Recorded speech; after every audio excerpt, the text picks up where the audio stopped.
বংশাবলীতে দুটি ভাগ হয়। এক ভাগ থেকে উদ্ভূত হয় সেই মানুষদের সঙ্গে মানুষের ঘনিষ্ঠ আত্মীয়তা আছে, আরেক ভাগ থেকে আমাদের পূর্বসূরীরা জন্মায়। বহু লক্ষ বছরের প্রাচীন জমাট বাঁধা ছাইয়ের মধ্যে একরাশ পায়ের ছাপে প্রমাণ পাওয়া গেছে যে মানুষের আগে একদল বনমানুষ আগ্নেয়গিরির কোলে পৃথিবীতে হেঁটে চলে বেড়াত।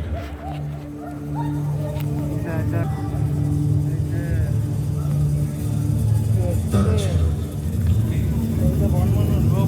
এরা অস্ট্রালোপ্যাথিকাস বা দক্ষিণ মানুষ। কেউ জানে না যে এরা বা এদেরও আগে কোনো জীব কিভাবে দুপায়ে সোজা হয়ে দাঁড়াতে শিখেছে। কিছু বৈজ্ঞানিক মনে করেন যে এই ঘটনা ঘটে যখন পৃথিবীর আবহাওয়া বদলাতে আরম্ভ করে এবং জঙ্গলগুলো এর ফলে অনেক বিস্তৃত এলাকা পার করতে হতো। খোলা মাঠে 4 পায়ের চেয়ে 2 পায়ে চলার অনেক শরীর বেশি দূর অব্দি দেখা যায় এবং কোলে বাচ্চা কাচ্চা। এটা কামার।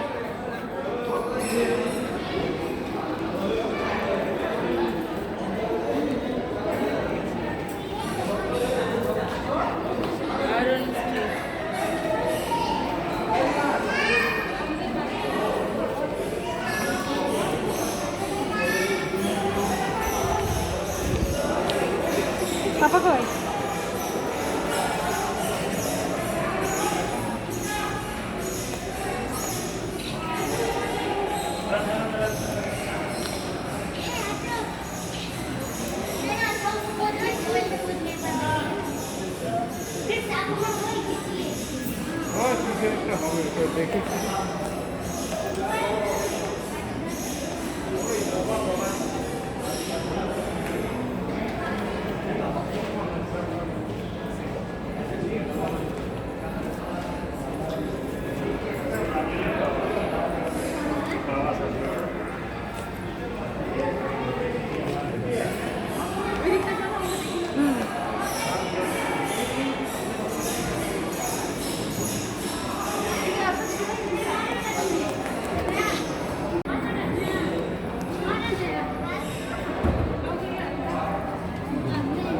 দাঁড়াও ওকে নিয়ে।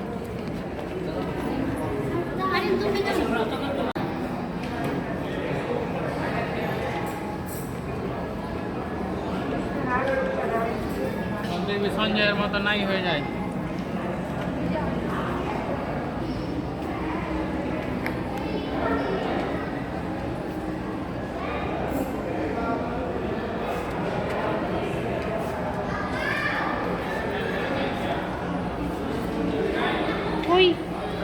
ওইখানে চলে, এখানে পড়ে। इसके विभिन्न जीवन रूपों को फिर चलेंगे अपनी कैंप में और সবাই করছে ভিডিও। এটা অফ করে দেবে, আমরাও যাচ্ছি। आइए जान लेते हैं आदिम धरती को, इसके विभिन्न जीवन रूपों को फिर चलेंगे अपनी कैंप में और ऑर्बिटल युग में।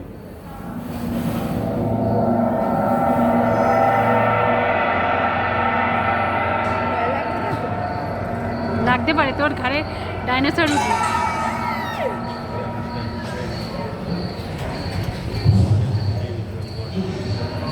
গুনগুন গুনগুন, এইটা গুনগুন, দেখ দেখ দেখ গুনগুন गुनगुन। कहते हैं कि 460 करोड़ वर्ष पहले प्रचंड धूल के बवंडर से हमारे सौर जगत का जन्म हुआ। धीरे धीरे पृथ्वी शीतल होने लगी, बहुत सारे गैस बाहर निकलने लगे और पृथ्वी के चारों ओर वायुमंडल के रूप इन गैसों ने बिजली की करंट और बादलों की करंट से मिलकर एमाइनो एसिड का निर्माण किया।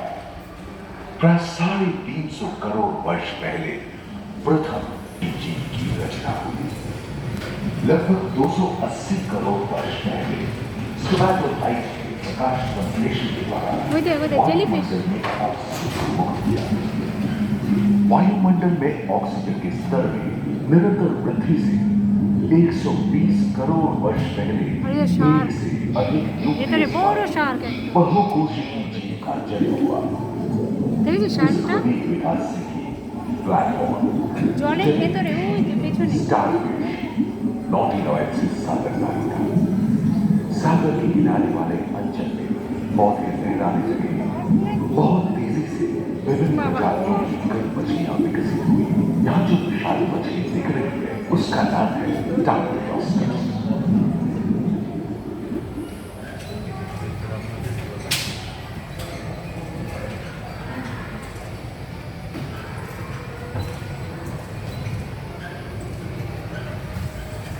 এই যে ওরে কি চিল এখানে।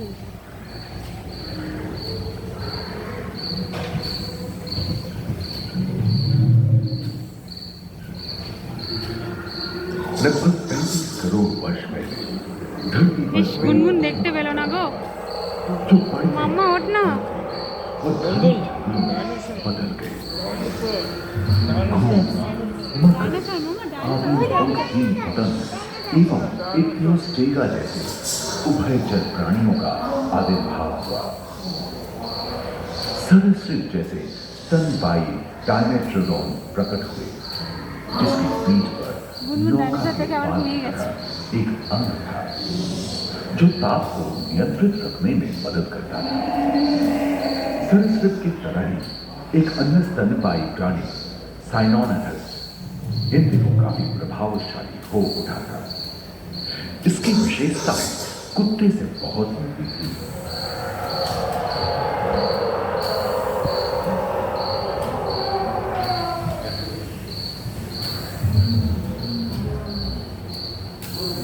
प्राय 1 मीटर तक पंख फैलाने में सक्षम दानव जैसा ड्रैगन फ्लाई, साथ ही दूरचित्ते, बीगल एवं बिच्छू पृथ्वी के चारों ओर फैल गए थे। धरती में पाए जाने वाले अधिकांश कोयले कार्बोनिफेरस युग मृत ऑफिस उत्पन्न हुए थे, जो कि धरती के अंदर दब गए थे। उन दिनों पृथ्वी के 1/3 हिस्से में एकमात्र आवेश था जिसे पैंचियम कहा जाता था। जलवायु गर्म रहती थी। भूभाग पर प्रागैतिहासिक सरीसृपों का ही शासन था, जिन्होंने शुष्क जलवायु के साथ खुद को ढाल दिया।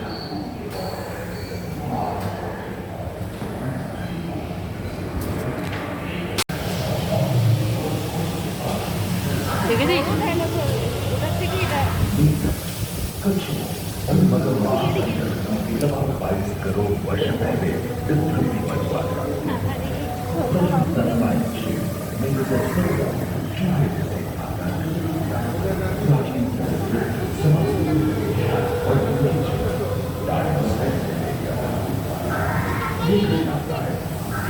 करोड़ वर्ष डायनासोर विभिन्न आकार एवं नाम और धरती के कोने कोने में फैल गए थे एवं जलवायु के अनुकूल खुद को ढाल दिया था। इनमें से कुछ लोग हल्के और कुछ 15 पूर्ण वयस्क हाथियों जितने भारी थे।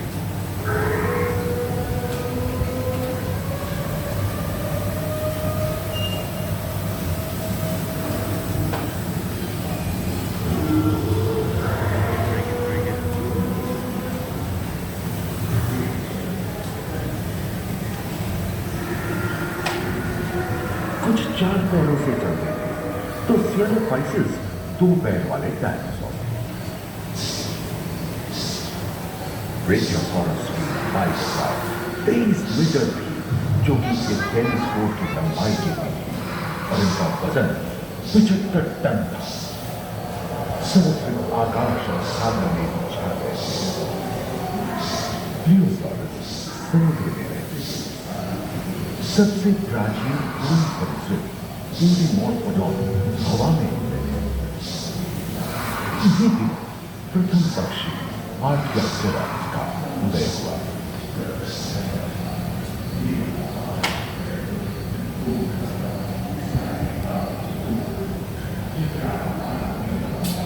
अगले 10 करोड़ वर्षों तक यानी जुरासिक के अंतिम चरण से क्रेटेशियस युग का प्रथम चरण तक डायनासोर के लिए स्वर्णिम युग रहा। जलवायु में नमी की मौजूदगी से पृथ्वी पेड़ पौधों से भर उठी थी।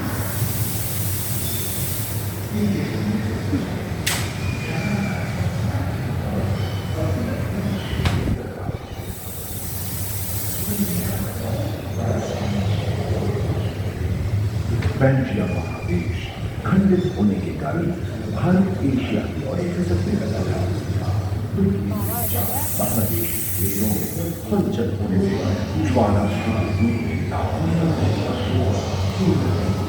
इसके फलस्वरूप आए भूकंप से विभिन्न भौगोलिक शाखाएं एवं आकृतियां स्पाइनोसॉरस की पीठ पर नौका के पास की तरह एक अंग जिससे वो अपने शरीर के साथ नियंत्रित करता था। गैलमाइट्स एवं ओटिराटा जैसे छोटे डायनासोर को ओलिंपिक के तीन धावकों की तरह दौड़ सकते थे। पैरासाउरोलॉप्स और कोरिथोसॉरस के सिर पर गर्मी होती।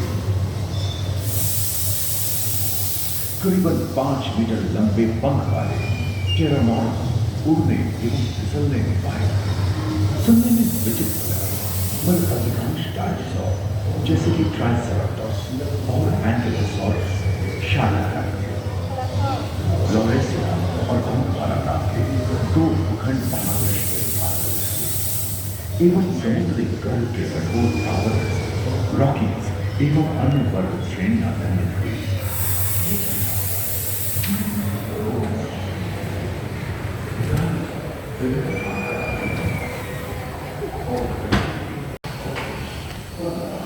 भूमध्य के पास आगवा में उष्णता नहीं थी, परंतु नदियां सूखने लगी एवं जंगल कम होने लगे।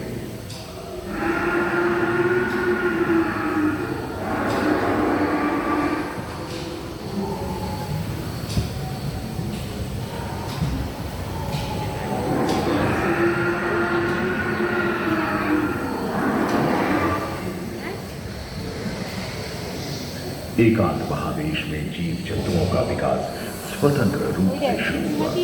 सबसे पहले पुष्प वाले पौधे धरती पर विकसित हुए एवं परागण के लिए कीट पतंगों के साथ संपर्क स्थापित हुआ। वे तेजी से धरती पर बढ़ने लगे। इसी समय पहली बार धरती पर सांपों का जन्म हुआ। डायनासोर में सबसे भयंकर था टिरानोसॉरस रेक्स। भूस्थल पर इसका ही राज चलता था। यह प्राय 12 मीटर लंबा यानी 2 मंजिला मकान के आकार का था।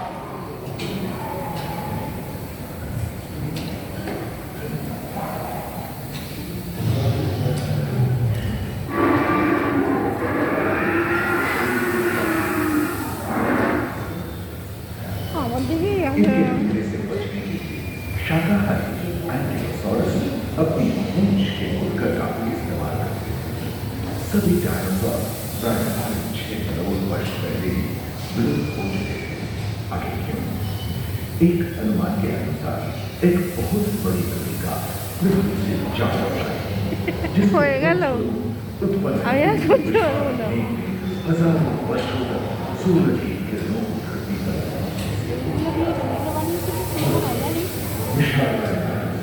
এই নড়বি না ও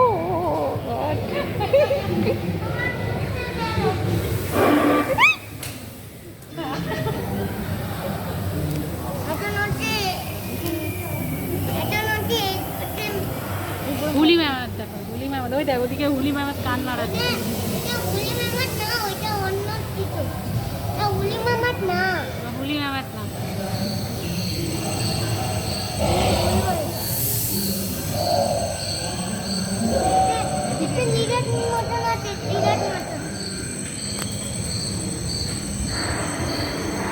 डायनासोर के विलुप्त होने के बाद भूस्थल पर स्तनपायी प्राणियों का 5% पर्याप्त मात्रा में आहार उपलब्ध होने के कारण छोटे स्तनपायी प्राणी बड़े आकार में बदले। इसी समय बड़े बड़े शाकाहारी एवं मांसाहारी स्तनपायी प्राणी धरती पर नजर आने लगे। विश्व के कई हिस्से जंगल से भरे हुए थे।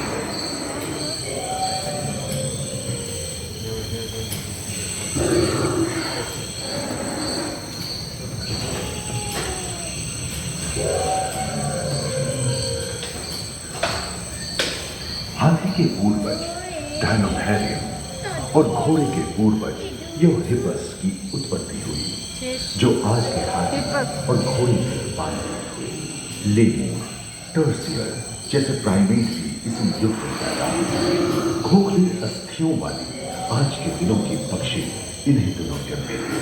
डायाट्राइमा जैसे बड़े एवं उड़ने में अक्षम पक्षी उन जगहों में रहते थे जहां मांसाहारी बड़े स्तनपायी प्राणी नहीं मिलते थे। एक एवं बंदरों का जन्म लगभग 1 करोड़ वर्ष पहले हुआ था। इस समय ही आदि मनुष्यों का भी आविर्भाव हुआ। जलवायु में शीतलता आने लगी एवं ध्रुवों पर আর এই তো বলি মামা এইবারে বলি মামা আসছে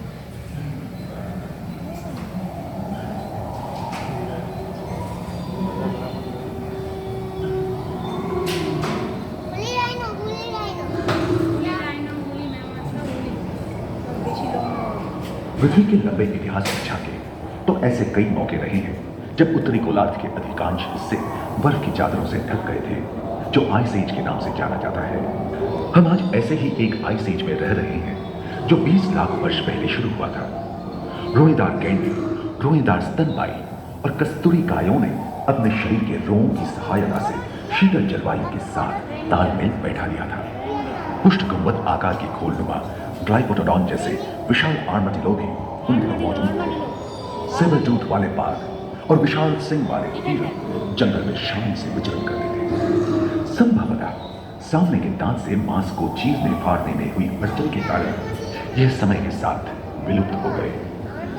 वहीं दानव आकार के हिरण हिंसक जानवरों से बचने के लिए तेजी से नहीं भाग सकते थे। फलस्वरूप वे ही ओझल होते गए।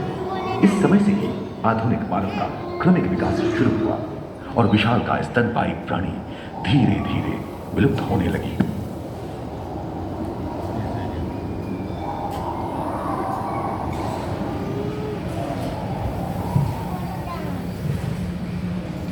उम्मीद है कि आपको इस सफर में मजा आया होगा, जहां जीवन विकसित होकर रात को अन्य रूपों में परिवर्तित